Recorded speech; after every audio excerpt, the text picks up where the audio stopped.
Boucher Sisa, on vous laisse vous présenter.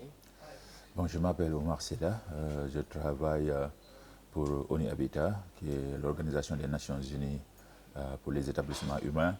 En même temps, je suis le coordonnateur du Global Land Pool Network, qui est un réseau mondial d'experts fonciers qui travaillent ensemble pour développer des outils, mais aussi renforcer les capacités en matière de gouvernance foncière.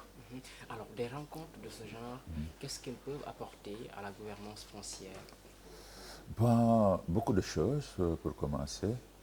Comme vous le savez, l'Afrique est à la croisée des chemins en matière de gouvernance foncière, avec beaucoup de défis, mais aussi beaucoup d'incertitudes dans un premier temps. Parce que si vous avez vu le sens des débats pendant ces 3 jours, c'est de dire que nous sommes en train de travailler sur la gouvernance foncière en Afrique pendant des années, mais on ne voit pas là où nous en sommes aujourd'hui en termes de progrès, mais aussi en termes de résolution des problèmes fondamentaux qui gangrènent la gouvernance foncière en Afrique. De la même manière, on a des opportunités aujourd'hui, parce que nous sommes tous conscients qu'on ne peut pas atteindre le développement durable ou bien faire l'alléviation de la pauvreté au niveau communautaire sans pour autant adresser cette question de gouvernance foncière. L'objectif de cette rencontre, je pense, c'est de revoir nos positions, nos approches, mais aussi de nous poser beaucoup de questions. Comment les universités, les institutions de recherche peuvent être beaucoup plus efficaces à adresser la problématique de la gouvernance foncière, mais aussi à appuyer les politiques publiques dans le sens d'une gestion foncière qui répond aux besoins des populations, d'une gestion foncière qui répond aux besoins d'investissement, mais aussi une gestion foncière qui répond aux besoins de la cohésion sociale.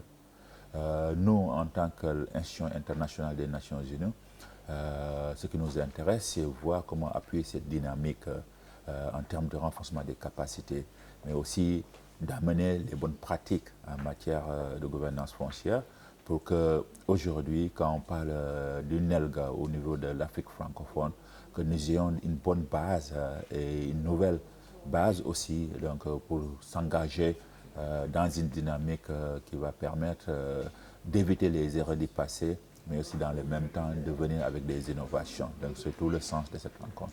Alors, il s'agit énormément de renforcer la capacité des femmes ou leur possibilité à acquérir des terres. Pourquoi une telle importance? Pourquoi le fait que les femmes aient accès à la terre et cette importance capitale que vous placez à un niveau élevé? Je pense que je vais prendre votre question à l'envers parce que si l'accès à la terre est une chose évidente pour tout le monde, inclus même les hommes, les jeunes, on ne serait pas là ici. Parce qu'aussi, il y a beaucoup de blocages sur la question. Donc, aussi longtemps que les femmes sont concernées, vous avez toutes ces questions d'ordre coutumière, traditionnelles qui sont là, mais pas seulement là, mais aussi il y a toute une question de mise en œuvre des politiques et des législations qui existent, même si au Sénégal aujourd'hui, la législation prône égalité entre l'homme et la femme pour l'accès, pour l'héritage. Donc, d'un point de vue mise en œuvre, il y a des problèmes. Et ce qu'on a remarqué en tant qu'institution internationale, c'est qu'aujourd'hui, pour une meilleure mise en œuvre de ces politiques, de ces lois et règlements, on a besoin de capacité. On a besoin de capacité parce qu'aujourd'hui, on peut avoir la plus belle technologie au monde, on peut avoir la plus belle loi au monde, on peut avoir, si vous voulez bien, la plus belle approche au monde, mais sinon on n'a pas les capacités pour les mettre en œuvre, on ne va pas y arriver. Et c'est le cas de beaucoup de pays africains aujourd'hui. Si vous voyez combien de personnes dans l'administration foncière en mesure de répondre aux besoins que nous faisons face en matière de demande de services publics de l'administration foncière, il est criard. Mais aussi, je pense que l'Afrique, comme je l'ai dit au début, est à la croisée des chemins. Donc, on a besoin d'innovation, de nouvelles idées, mais aussi on a besoin de sortir des sentiers battus. Et la seule façon d'y arriver, c'est de développer les connaissances. Et il faut, comme on appelle en anglais, des drivers pour ce changement. Et ces drivers se trouvent à l'université, dans les instituts de recherche.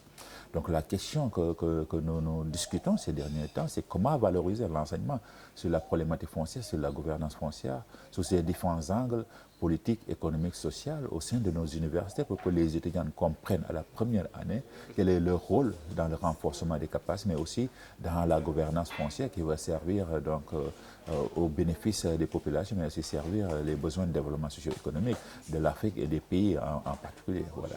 Alors, en dernière question, il a été soulevé lors des débats des questions de blocage au niveau de la corruption, au niveau aussi, on note une avancée très lente dans la réalisation des projets, ou en tout cas dans l'acquisition de terres pour des populations qui restent encore à leur fin. Quelles sont aujourd'hui les perspectives auxquelles on devrait s'attendre dans ce domaine-là? Vous savez, parfois, il est très difficile pour moi d'isoler la problématique foncière de l'ensemble, tu vois, des problèmes qu'un pays est en train de vivre. La corruption, c'est un phénomène qui gangrène l'Afrique dans plusieurs secteurs.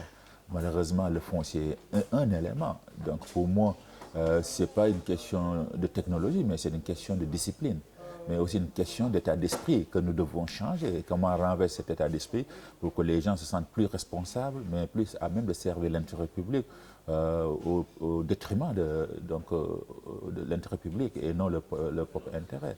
On ne peut pas comprendre qu'un chef de division des cadastres soit milliardaire en Afrique, pendant que son rôle, c'est juste de faciliter l'accès à la terre pour les citoyens et pour les investisseurs.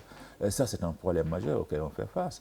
Les perspectives, pour moi, j'en trouve deux ou trois. Le premier, c'est de voir nos politiques et nos législations aussi, dans quelle mesure elles sont adaptées au contexte de nos pays, certainement quand on parle de l'Afrique, et qu'on sorte du mimétisme juridique, parce que ce qui est applicable en France ou aux États-Unis n'est pas forcément applicable à Guédé ou à Gamadi Saré, ou bien même à Thiès. Donc il y a toutes ces divergences.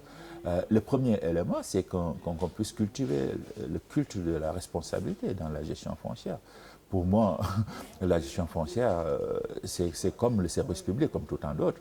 Quelqu'un qui ne remplit pas les conditions et qui fait des choses qui portent préjudice à ça doit subir une sanction. Cette sanction n'existe pas au sein de l'administration foncière. On trouve combien de délimitations, combien de lotissements, sans pour autant avoir les autorisations adéquates. Mais qu'est-ce que ça veut dire? Ça profite à un petit groupe et il n'y a pas de sanction. Le troisième élément, comme je viens de le dire, c'est vraiment de revoir notre enseignement.